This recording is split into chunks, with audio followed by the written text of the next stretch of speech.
Give it some more kids over here now. Oh, this is Rockford. Where all the Mexicans at? Let me see one. Two. I'm trying to do my jokes in Spanish. Give it up for your barista staff on there. These guys are working hard over there. Liking the bandanas on the head. You guys kind of look like a white version of the Help. A little bit about me. I'm from the south side of Chicago, born and raised. And I've been a firefighter for about 12 years now.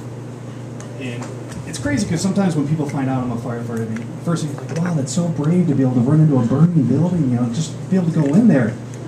It's not that I'm brave to be a firefighter. I'm married. You know, running into a burning building is like a vacation to me. You know, there'll be times I'll be out on a vacation with the wife and kids, and we'll be driving down, and I'll be setting fires on the way down. Sorry, hon, can't cook your mass today. Some psychos been lighting fires all over town. Gotta go. It's great, you know, but being a firefighter, it really gets intense in there because you get in there with the heat and the smoke and the flames, and we're breaking stuff and, you know, dragging hose and throwing stuff out the window. And we get outside and there's a report like, hey, how many people did you save? People? Yeah, there's been 4 Tickford people inside. I do remember, though, we ran into some horrible calls. I remember this one time, we got called out for an intoxicated female acting crazy. So we get out there, we grab our normal gear, EMS bag, camera, condoms. You never know with the crazy chicks. And I get out there, and there's this gorgeous former Miss Illinois dancing up and down naked. I have tried to get that call out of my head for so many days now. 2 to 3 minutes a day, depending on how much lotion I have. You know, it's being a firefighter. You know, it's tough because, you know, being married.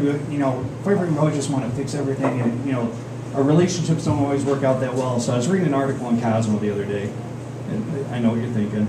No, I am gay, but I was reading this article in Cosmo and found out that women, they just want to be listened to instead of a guy fixing everything for them. I thought, hey, this is good stuff, you know. So I was at work the other day, and we get called out to a fire on the 3rd floor. Find this woman trapped in her apartment. The flames are all over the place, beams are falling, and she just sat there and screamed for help. So I listened to her. How do these flames make you feel? Is the smoke suffocating you? You know, we've had some budget problems over the years. You know, the economy's in the tanker, and they've been figuring out new ways to try to raise money for departments, and they were thinking about advertising on the side of fire engines, you know, as we drive through town. And I'm like, I don't know how well that would work. You know, can you imagine your house is on fire, you look out the window, the engine pulls up, you can see fire down below, try a little preparation H. 911 too slow, call Moss Funeral Homes. Smoke but no fire, try Cialis for daily use.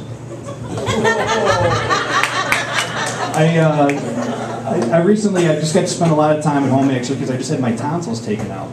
And I know you're thinking, yeah, I'm 37, not 7 years old. They weren't even infected, I just didn't want to talk to my wife for a couple weeks. But it was crazy because when I was in there, they had me in the surgery prep area, and, you know, there's all this, it's me and like 3 other 7-year-olds. And there's all this whining and crying going on. And I'm like, you know, you pretty should man up. You know, these kids shouldn't get grown and cry like this. But I was getting worried, though, because I read these horror stories how doctors and surgeons, they screw up, so people take a marker and they write on themselves beforehand, like, hey, take out this liver over here or work on this knee here. And I'm like, you know, how can they screw this up? So I wrote on my ass real big, hey, please remove tonsils from other hole. And I was even more concerned when I woke up and saw more writing on my ass that said, hey, thanks for the heads up. It was straight up. Did I break it? There we go. So you got the magic touch.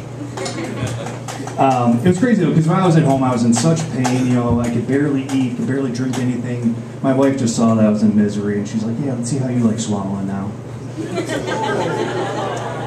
Speaking of semen, I was reading this article in the Chicago Tribune the other day. I don't know if you guys know, Valentine's Day's coming up in a few weeks, and this doctor wrote an article about semen is better for women than giving them a box of chocolates.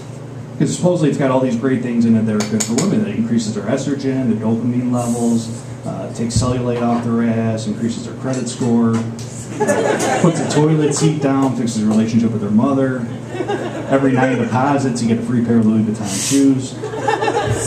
Here I am, I've been trying to shove happiness down my wife's throat for years. Just hasn't been receptive. When I was home, I get to watch a lot of daytime TV. Watch a lot of Judge Judy, some of the judge shows. I don't know about you guys, the last time I got a ticket, I was in Cook County. You know, Judge Judy's courtroom is just gorgeous, beautiful people in the audience, everything's just immaculate. I went to Cook County.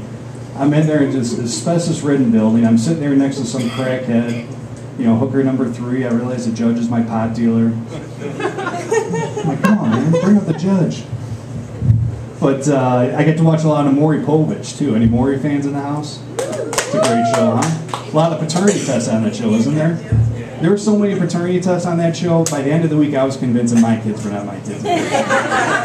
My wife came home and saw that I was all mad. She's like, what's wrong, hon? You know what's wrong, bitch. What's in the envelope?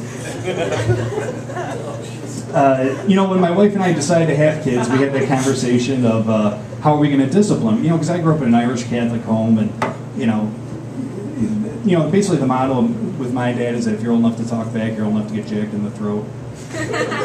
So, you know, we had that conversation, are we going to beat our kids, are we going to do the timeout thing? And, you know, so me and my wife both voted. You know, I voted for beating, she voted for timeouts.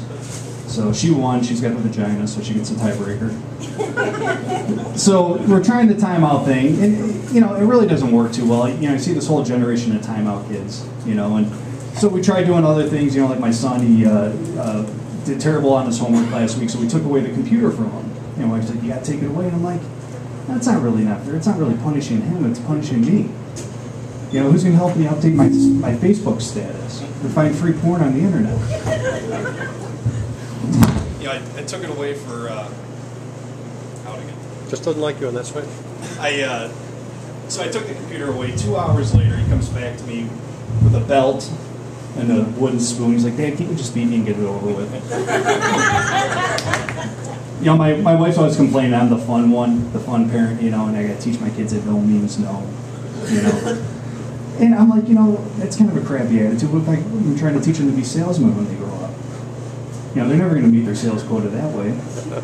You know, they came up to me, you know, Mom wouldn't let us go outside. She said no. Well, you going to take that as your final answer, son? Don't get discouraged. If I had said no every time your mother, if I got discouraged every time your mother told me no, you guys wouldn't even be here. So I have a problem with swearing. You know, being in a public atmosphere like this, it's a struggle not to swear. Because when I'm at the firehouse, we swear all the time. We're talking like sailors. And my wife's always pointing out to me when I'm, you know, stepping over the line. So I was at my son's Little League game over the summer, and you know, I see him strike out. I'm like, oh, you swing like a bitch.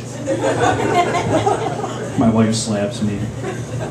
Oh, you swing like someone else's kid. You're adopted. Or I was volunteering this summer for my church, and we were painting this elderly woman's house. And I was up there painting away, you know, 30 feet up on the ladder, and the paintbrush falls out of my hand. I'm like, ah, oh, Jesus, motherfucker. And this lady from the church turns around and she goes, what would Jesus do? Like, Jesus? Is he painting the other side of the house right now? If Jesus were here, he would turn that paintbrush into 19 Mexicans. I'd be sitting back having a beer. That's my time. My name is Patrick, so I'm bringing Marcos back up. Give it over Patrick, everyone!